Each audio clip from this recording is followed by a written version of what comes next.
নবায়ন এবং সদস্য সংগ্রহ আমাদের সবাইকে খুবই সাবধান হতে হবে। আমাদের ইতিহাসকে ভুলে গেলে হবে না। দেশনেত্রী বেগম খালেদা জিয়াকে বাড়ির ভিতরে আটকে রাখা হয়েছিল, আপনাদের মনে আছে? ভুলে গেছেন সবাই?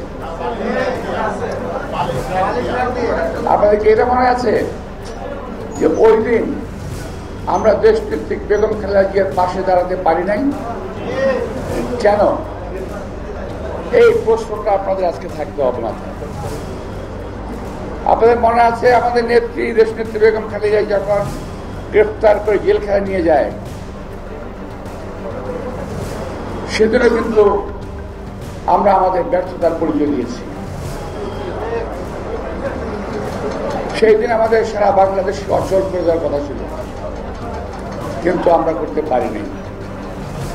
কারণ দলের মধ্যে কিছু স্বার্থান্বেষী লোক আছে, যারা নিজের স্বার্থের বাইরে অন্য কিছু বোঝে না। আমি কাউকে দোষারোপ করবো না, এখানে আমার নিজের দোষও আছে, বুঝে উঠতে পারিনি হয়তো। দেশনেত্রী বেগম খালেদা জিয়াকে বাসায় আটকে রাখতে পারে, দেশনেত্রী বেগম খালেদা জিয়াকে গ্রেফতার করতে পারে, এটাই আমার মাথায় আসেনি। এতবারই জনপ্রিয় একজন মানুষ, 3 বারের প্রধানমন্ত্রী, বাংলাদেশের মুক্তিযুদ্ধের ঘোষক শহীদ রাষ্ট্রপতি জিয়া রহমানের যোগ্যতম সহধর্মিণী, সারা বাংলাদেশের মানুষের নয়নের মনে দেশনেত্রী বেগম খালেদা জিয়া, তাকে গ্রেফতার করবে এটা ভাবতেও কষ্ট হয়। আমার পক্ষে ভাবা সম্ভব হয়নি। যদি আসলে ভাবতে পারতাম তাহলে 91-এর মতো 90-এর মতো আন্দোলন গড়ে তুলতে পারতাম হয়তো। আমি জানি আমারই কথার অনেক সমালোচনা হবে, আমার দলের মধ্যে হবে, দলের বাইরে হবে, কিন্তু সত্য কথা বলতে আমার কোনো দ্বিধা নেই। প্রিয় ভাইরা, আজকে এই কথাগুলো কেন বলছি আমি? সদস্য সংগ্রহ এবং নবায়নের বেলায় আশা করি আপনারা অত্যন্ত সচেতন থাকবেন। যদি নবায়নের সময় দেখা যায় যে ওই ব্যক্তির সম্পর্কে সংগঠন বিরোধী কোন কার্যক্রমের সঙ্গে জড়িত আছে, তার সদস্য পদ নবায়ন করা যাবে না। দলের দুর্নাম হচ্ছে এমন কোন কাজের সঙ্গে জড়িত আছে, এমন কোন ব্যক্তিকে নবায়ন করা যাবে না। আর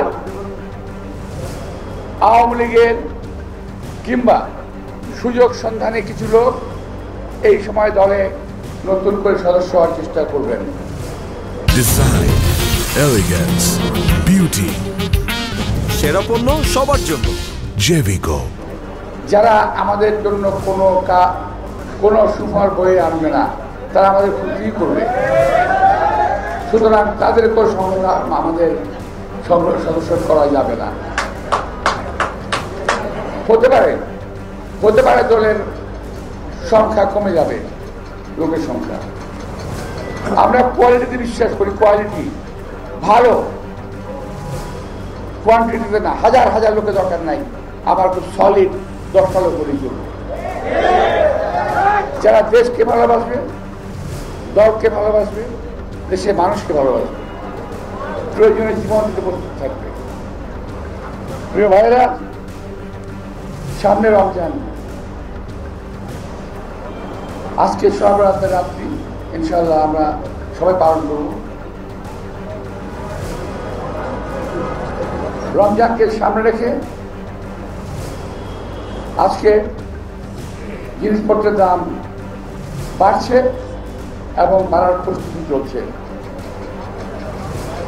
সিন্ডিকেট তাদের কাজ করেই যাচ্ছে, সিন্ডিকেট তাদের কাজ বন্ধ করে নাই। সরকারের পরিবর্তন হয়েছে, কিন্তু সিন্ডিকেটের কোনো পরিবর্তন হয় নাই। সিন্ডিকেটের কাজ করে যাচ্ছে এবং এই সরকারকে একটি বিব্রত অবস্থায় ফেলে দিতে চেষ্টা করছে। আমরা যতই বলি এই সরকারকে আমরা সহযোগিতা করছি এবং সরকারের কোনো অবস্থাতেই আমরা ব্যর্থ হতে দেব না, ততই যেন সিন্ডিকেট একটু বেড়ে যায়, ততই যেন এই দুষ্কৃতিকারীরা এদের একটু বেশি আস্কারা পেয়ে যায়। কেনই আমি জানি না। অনেকে বলে সরকারের মধ্যে এমন লোক রয়ে গেছে এখন পর্যন্ত যারা এদেরকে আস্কারা দিয়ে বড় করতেছে। প্রিয় ভাইরা, আমি কয়েকজন একটা কথা বলেছিলাম ডেভিল হান্ট নিয়ে, যে ডেভিল হান্ট করার জন্য সারা বাংলাদেশ তো আপনারা ঘুরে বেড়াচ্ছেন, চষে বেড়ান, আপত্তি নাই, ডেভিল খুঁজেন, ভালো, কিন্তু হাতের সামনে যে ডেভিলগুলো রয়ে গেছে তাদেরকে ধরছেন না কেন? যে ডেভিলরা পরিষ্কার ভাষায় আজকে যারা সিন্ডিকেট করেছে তারা 3 তারিখের আগস্ট মাসের 3 তারিখে তৎকালীন খুনি প্রধানমন্ত্রী শেখ হাসিনাকে যারা বলেছিল আপনাকে ছাড়া বাংলাদেশ চলবে না, আপনাকে আমরা চাই, কবিতার ভাষায় বলেছিল জীবনেও চাই, মরণেও চাই, অনেক অসম্ভবের সময় আপনাকে চাই, সেই টেবিলটা হাতের কাছে আছে, কেন ধরছেন না? আজকে পত্রিকায় দেখলাম একটা বিজনেস নাম দিয়ে দিয়েছে আজকের কালকে, নাবিল গ্রুপ 12,000 কোটি টাকা আত্মসাৎ করেছে, তাকে আপনারা গ্রেপ্তার করছেন না। কারণ কি? কোন একটা রাজনৈতিক দলের সঙ্গে খুব ভালো সম্পর্ক আছে, সুতরাং তাকে ধরা যাবে না, তাই না? সবাই শুধু বিএনপি দৌড় দেন, বিএনপি এটা বিএনপি, সেটা আসলে বিএনপির এই পর্যন্ত যতটুকু মানুষ সহনশীলতার পরিচয় দিয়েছে, বিএনপির ছেলেরা যতটুকু ভালো থাকার, ভালো রাখার চেষ্টা করেছে, সেদিকে আপনাকে নজর দিচ্ছেন না। শুধু একটা ভাঙা ডোলে দিচ্ছেন, আপনার বানিয়ে দিচ্ছেন বিএনপি চাঁদাবাজি করে। আরে ভাই, চাঁদাবাজি করে ধরছেন না কেন? জানেন যখন ধরেন কোন আপত্তি নাই, সবাইকে ধরেন।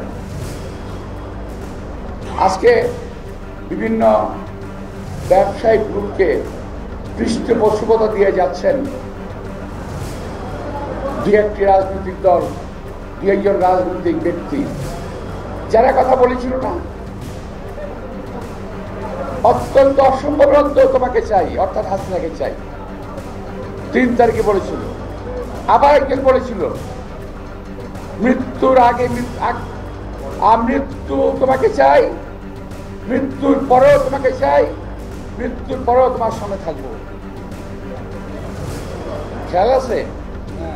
যদি কারো খেয়াল না থাকে দয়া করে ওই 2-3 তারিখে টেলিভিশনে দেখেন, সবগুলো ডেভিল, সবগুলো শয়তানকে পেয়ে যাবেন, যাদের উস্কানিতে 4-5 তারিখে এইভাবে সারা বাংলাদেশে এই দেশের ছাত্র জনতার উপরে গুলি চালানো হয়েছিল, যাদের উস্কানিতে আজকে দেশের দ্রব্যমূল্য বেড়ে চলেছে, যাদের উস্কানিতে আমার হাজার হাজার মা বোনের বুক খালি হয়েছে, ওই উস্কানি তারা ধরছে না। কারণ ওদের সবার সঙ্গে হাত মিলিয়ে ফেলেছেন বিশেষ একটি রাজনৈতিক দল, যারা বারবার আমাদেরকে দোষারোপ করে, আসলে নিজের দোষ থাকতে গিয়ে বিএনপির মতো দোষারোপ করতেছে। এখন থেকে আমাদের কাজ হবে ওই ধরনের ভণ্ড রাজনৈতিক দলগুলোকে, যারা একটা লেবাস করে অন্য দলকে দোষারোপ করার চেষ্টা করে, তাদেরকে জনগণের সামনে উন্মোচন করে দেওয়া, তাদের প্রকৃত অবস্থা দেশবাসীর সামনে তুলে ধরা। প্রিয় ভাইরা, নির্বাচন নিয়ে কথা বলছেন, কখনো বলেন যাবেন না, কখনো বলেন যাবেন, কখনো বলেন এইটা হলে যাব, কখনো বলেন ওইটা হলে যাব। আরে ভাই, আপনাদের ভুল সিদ্ধান্তের কারণে মনে হচ্ছে 2008 সালে বিএনপি এবং আমরা জোট নির্বাচনে গিয়েছিল, তার ফলশ্রুতিতে বাংলাদেশের অনেক নামি দামি, অনেক বিখ্যাত প্রখ্যাত মনীষীদেরকে প্রাণ দিতে হয়েছে ফাঁসির কাছে। ওই রকম ভুল আর করবেন না দয়া করে। একটি ভুল লক্ষ লক্ষ মানুষের জীবন কেড়ে নিতে পারে। সুতরাং নির্বাচন নিয়ে কোনো টাল ভাঙা করবেন না। আমি সরকারকে বলছি না, আমি বলছি এই সরকারকে বিভ্রান্ত করার জন্য বিভিন্ন রাজনৈতিক দল বিভিন্নভাবে নির্বাচন নিয়ে বিভিন্ন কথা বলছেন, এই সরকারকে অস্বস্তির অবস্থা ফেলে দিচ্ছেন। আমরা এই সরকারকে বলতে চাই, আপনারা ডিসেম্বরের ঘোষণা দিয়েছেন, ডিসেম্বর নির্বাচন দিন, আমরা সকল সময় নির্বাচনের জন্য প্রস্তুত ইনশাআল্লাহ। অনেকে বলেন নির্বাচনের আগে বিচার করতে হবে। ভাই, বিচার শেষ করে নির্বাচন করবেন?